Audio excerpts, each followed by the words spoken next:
Hello guys and welcome back from the break. I'm glad you're still kicking it with me, your girl Robin Kirsty. And guess what? I have a very special one-on-one for you guys. He's been on everybody's mouths and every radio, TV stations. So I just made sure I bring him here on my couch so we can get to know all about the Book of Kyria. How are you doing, darling? Feeling good. How are you? I'm feeling good, doing good. Glad to be seated right here next to you. Thank you. Big things are happening for you, huh? Oh yeah, it's a pretty exciting moment for me. Really? Yes. How has this ride of the Book of Kyria been?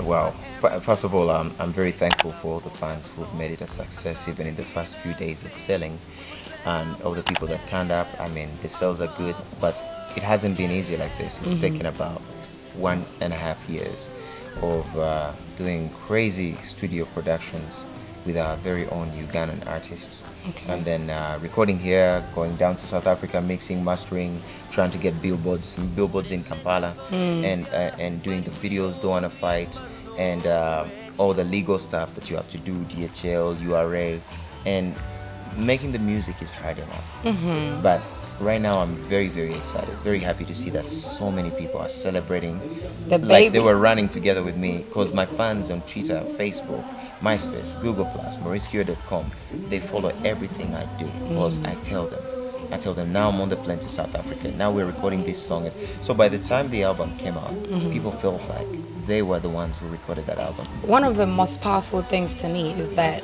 you attack this industry with a completely different style. No one was clued onto this style, but these people have embraced you. They've followed you, like you said, they've been following you everywhere. What does that mean to you? Because it's very hard to impress Ugandans, and I've known that, I've seen that. I'm happy. What does that mean to you? It means a lot, and I'm happy to have been one of the people who's experimented crazy ideas and actually got away with them. I mean, every time when I'm marketing something, releasing something, I always want a unique way of bringing it to the people. Yes. I want a unique video, but that shows that Ugandans are just as crazy as I am. Okay, now getting down to the album. First, of course, you gave us a glimpse of I Don't Wanna Fight. You know, I Don't Wanna Fight was one of those songs that it came out and everyone was like, now this time. But it somehow it just kept us moving. Right now, that was the first release of the album, right? And I like how you did it. How you released that single, the video. It's normally not done like that here, you know.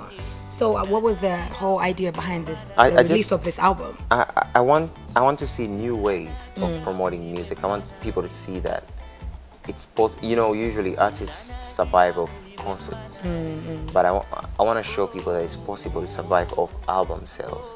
And it's all in the way you promote yourself, in the way you create your brand. Yes. And say, yeah, this is on CD, it has videos, you promote it like this, you have a press conference, you have a listeners bash, you have a promotion strategy where you're going to have your tours, and you have your theme colors for that album, you have a website that is matching the album. Exactly. All those things. I'm sure you've collaborated with some people on this album. Who are some of the people you've worked with or Michael. loved working with? I worked with Michael Oma. Of course. And I was really excited about that. And in terms of instrumentalists, I worked with many other instrumentalists on the album, because I believe in getting different talents from everywhere, so they give you a fat Ugandan sound. Yeah. Okay, so out of the ones that everyone knows, Michael Woman and other virgin artists. Yeah, there's on there's a drummer called Roy the Drum Machine, who I think is the biggest drummer in Uganda.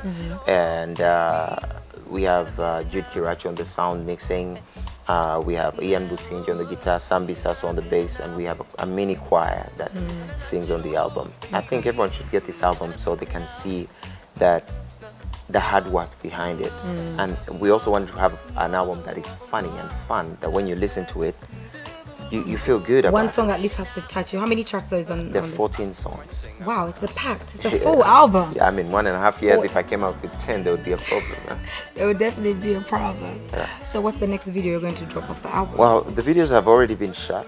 There's about 6 videos just waiting to be released. Damn, I mean, you've been No, working. I worked too hard. I was telling her, last night was the first time in 6 months that I've slept for 8 hours. So my gift to myself for now, after the album is out, is to sleep more and see family more, meet up with friends more, because a certain big chunk of hard work is done. Okay, so we should expect a lot of performances for Oh yeah, Morris because now this is what I'm doing now. Like yesterday we did it at Antonio's. I just go on Facebook or Twitter and say, guys, I'll be turning up at Antonio's restaurant at exactly 1 to 2. If you have a CD, come and I'll sign it for you and I'll take a picture with you. Yesterday we got about 36 people who turned up in 30 minutes. That's a lot. And then at Cineplex we had about 200 and something. And then we want to go universities. We turn up at universities, schools, restaurants, clubs, anywhere. We want to make people enjoy this process. That's how I'm trying to really make sure that even to go all the way to Gulu, to Mbara, we're going to do that. Wow. Well, Morris, definitely your work is so inspiring, and I think you should give some artists a message, especially the upcoming young artists. Because I believe, of course, like you said, they're the future of this industry, and you want them to get from what you've done, and do it even better. So to me, just some kind of advice I think is relevant. Yeah. Talk to them. Well, I would say, if you're an artist out there, depending on what you want, and what kind of music you want to do, think about 30 years from now. Think about the music you're doing today and think about 30 years from now. Would you be proud of what you're doing today? All right. Short and simple. Would you be happy with what you're doing today? 30 years from now. All right. So think about it. All right, Morris, thank you very much for coming to share this story with us. All right, guys, don't forget to support the Book of Kyria from the King of Moyo himself. You've been hearing everything. Now go out and buy it, all right? And he will be launching the album. There will be a party, and the login team will be filling you in on all the details. Anyways, I'm going to take a quick break, but don't go anywhere because I'll be right back. Hey, what's up? My name is Maurice Kyria, and I'm chilling with my girl, Robin Keste, right here on the login.